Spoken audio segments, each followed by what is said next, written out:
everybody, Cindy A. Lewis here. Welcome to my channel.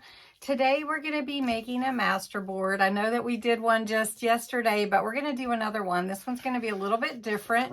We are going to use a file folder, so you just need a manila file folder cut in half. And then I'm going to be using the rumored flower letter papers from Temu that I got recently, and we're going to make it look vintaged and sewn on. So let's give it a try, and all you're going to need is whatever your glue of choice is. I'm going to use a little brush to put onto my my file folder to make it go quicker. If you want to use some brown or black or some dye ink to make your edges look older, vintagize them, you'll need that in your blending tool. And if you want different sizes, you'll want to cut it to the size you want. We're not going to tear today, we're just going to cut. And then I'm going to use an art liner marker. This is a 0.5, I think. 0.3 marker, and I'm just going to use this to make my lines for my look of sewing and thread. So anyway, we're going to do this. It's going to be really fun. Let's jump in.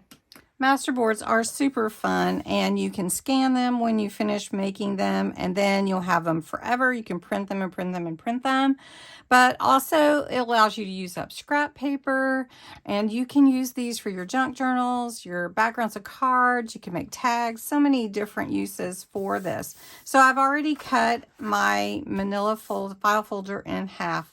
So I'm going to just set that aside. I am going to use these rumored flower letter papers, and they're so pretty.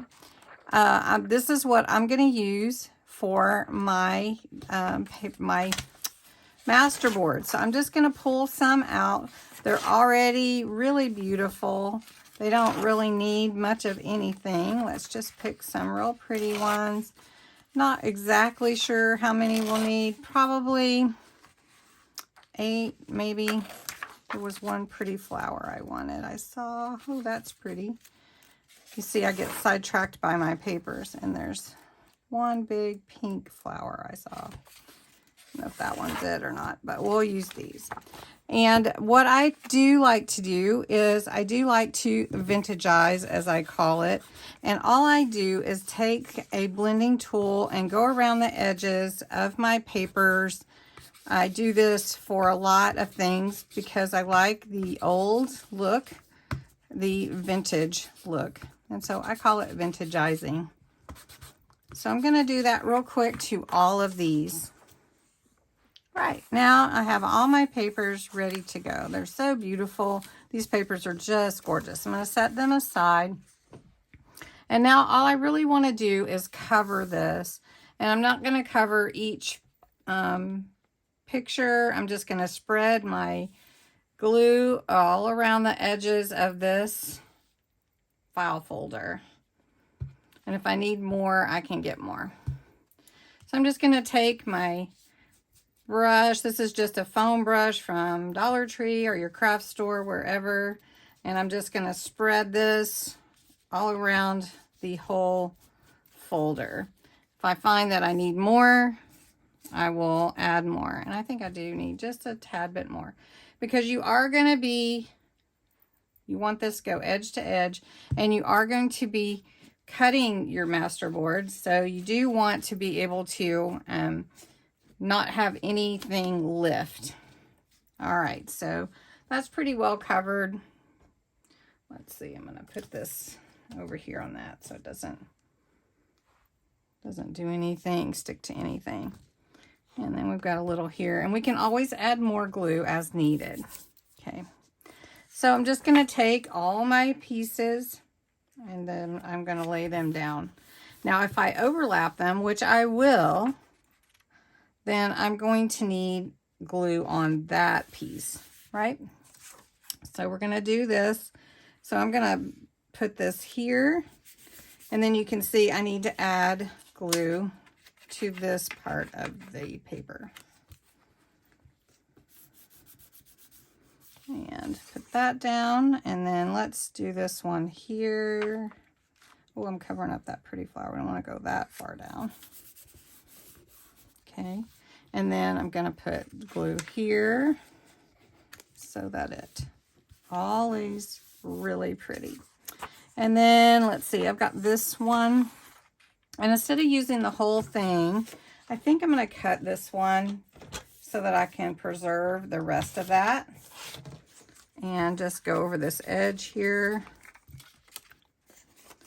And let's just put a little extra glue on there just to make sure it's adhering. Let's push it up. Let's see if we can get it all the way to the top. There we go, just about there.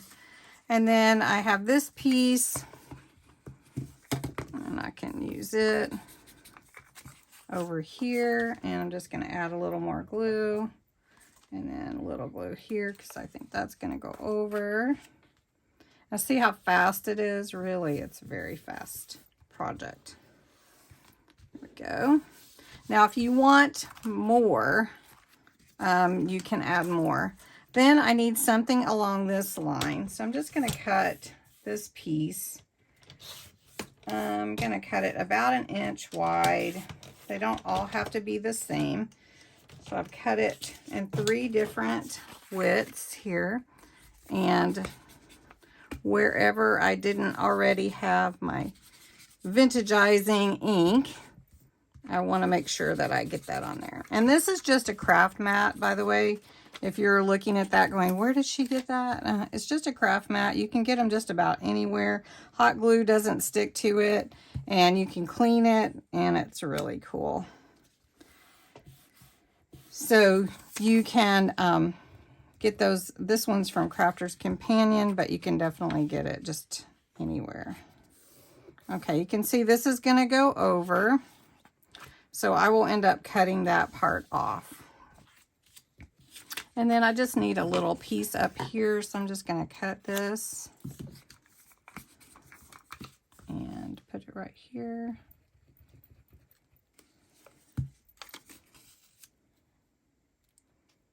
All right, there we go.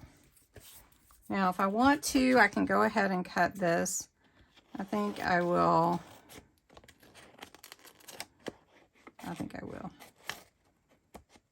Okay, so we're just going to cut this off. Now when you scan it, it will only scan to the size of your scanner. So if it's, you know, 8.5 by 11 or whatever it is. Okay, and so here is where my lip is, so you know it's probably not going to go that far. Probably go to about right here.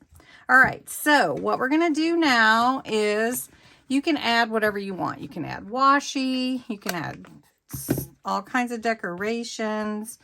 But what we wanted to do today is make it look sewed in. So all we're going to do is give the idea of that it's sewed in.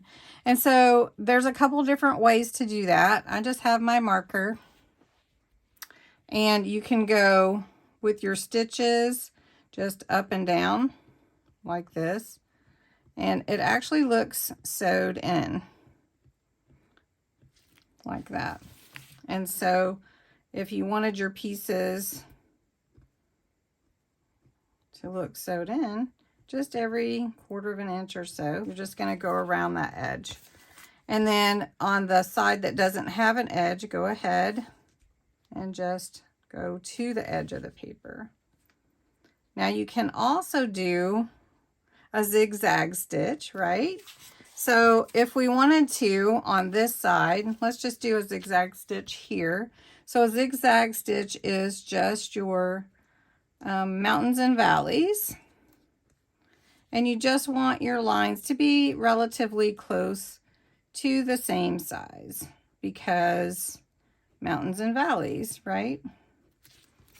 So you can see that looks like a zigzag stitch. And you're going to go over 2 sheets at once, so over that edge, and just try to make them the same size. But as you know, when you sew, everything is not always perfect, especially when you're sewing by hand, right? All right. Now another way you can do this, depending on how you want it to look, boy, that actually looks like thread, doesn't it? Is you could do a crisscross stitch, like a cross stitch if you were cross stitching. So that's just your X's. I know it's probably hard to see, but I'll zoom in for you here in just a minute. So you have those different stitches that you can do. So let's just do all three on this one. So it's got the straight stitch, the cross stitch, and the zigzag stitch. So you can see how cool does that look? And it just adds so much to it. So we're just going to keep going straight stitch down this side. And that's really all. I mean, if you want to do more, you can definitely do that. But I love this paper. It's a beautiful paper. And it just looks, oh, so aged. So I'm just doing zigzag on this one. Now, if you want to do the same stitch all around, that's totally fine. I just wanted to show you the different ways that you could do it. So I'm just going to go this one straight up and down. And then this, I'm going to hit this down here straight up and down. So I hope you enjoyed this little video. It didn't take very long to put this masterboard together, and then you can scan it in, cut it into tags, cut it into whatever it is that you want it to be, and you know, go for it. It's really fun to make masterboards, and if you haven't done one yet, you probably want to do one, especially now, right? Okay, so I hope you enjoyed this video, and I'd love to see your masterboards. Thanks so much for watching. Bye-bye.